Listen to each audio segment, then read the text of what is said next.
throughout the 90s, Ann and Nancy Wilson of Heart served as spiritual advisors within the exploding Seattle music scene as the musical movement that would come to be known as grunge began to take hold nationally. As owners of the recording studio Bad Animals, they played host to many of the bands of the era, including Pearl Jam and Soundgarden.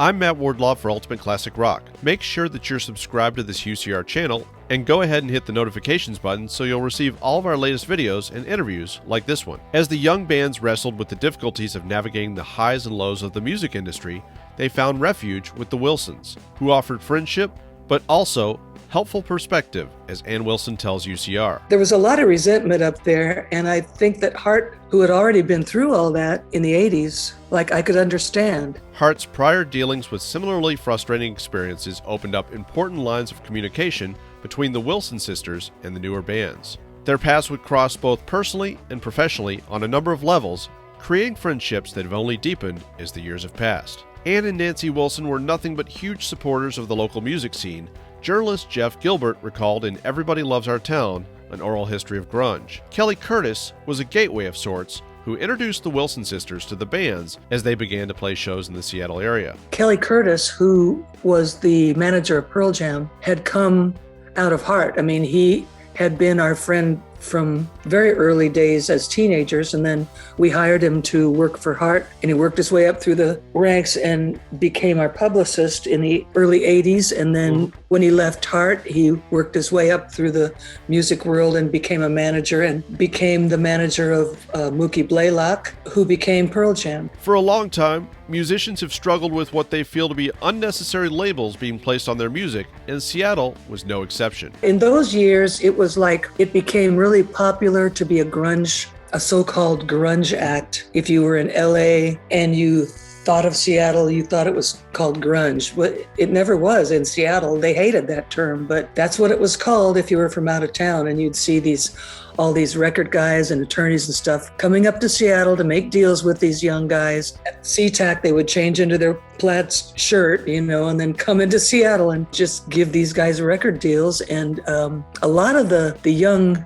music scene guys in Seattle became really resentful. Wilson says that resentment was a result of the grunge label and the trappings that came with it, but also the dismal results that came from some of the record deals that were being signed. They signed these deals and then it was bullshit. They went into it as innocence, and they didn't realize that they were signing into the entertainment biz, which is the exact thing that they were flipping the bird against and saying fuck you to in their music. Both Wilson sisters always speak fondly of their continuing association with the members of Alice in Chains. Fans who purchased the group's 1992 Sap EP, which was largely acoustic in nature, found a wealth of names from the Seattle music family in the liner notes, including Soundgarden's Chris Cornell, Mark Arm of Mudhoney, and Ann herself stepping in to add vocals to two songs, Brother and Inside. It was natural for me to participate in it because, I come from an acoustic bass, and I think Alice did too, really. I mean,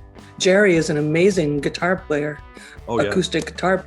That's what I remember the most is how we met on that acoustic level. And they told me what they envisioned me singing on Brother, and it was really amazing. It was just a very unique situation. Wilson says that at the time she worked with Alice in Chains, she was just beginning to know the band members. The way my house was situated in Seattle, it was in the middle of a kind of a big triangle of where all these guys lived. And so it was natural that after a show or something like that, my house would be a gathering point, and that's where I met them. I don't remember who I'd been to see, but everyone came back to my house, and Alice was there, and it was when Lane was still living.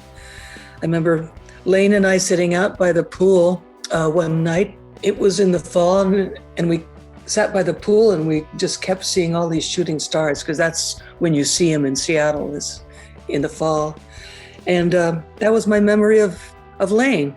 And that's how it was then, because they were all just like young pups, and we were all sort of thrown together, and they were open and I was open, and it was very cool. The Museum of Pop Culture in Seattle paid tribute to the legacy of Alice in Chains in December of 2020 with a series of virtual performances from artists including Metallica, Mastodon, Lily Cornell Silver with former Queensryche guitarist Chris DeGarmo, members of Soundgarden, Billy Corgan, and many others, including Anne, who contributed a performance of the Alice in Chains classic Rooster. She took inspiration for her version from A Special Place and also crafted a unique approach. I was drawing on Lane Staley. I was trying to really sort of channel him, except what if a woman was singing Rooster? What if it was like that song is about Jerry Cantrell's father in Vietnam. But what if the gender was switched over to a female private? And there she was out in the jungle. And that was my take on it. What would it be if the soldier was a woman? Ann Wilson's version of Rooster is available on a new EP that came out in June. The legendary vocalist has been working steadily on a new record, which she expects to release in 2022. Find more from Ann Wilson and Hart by clicking the link in this video's description, and make sure to subscribe to our UCR channel here on YouTube for all of the best news and history of classic rock and pop culture.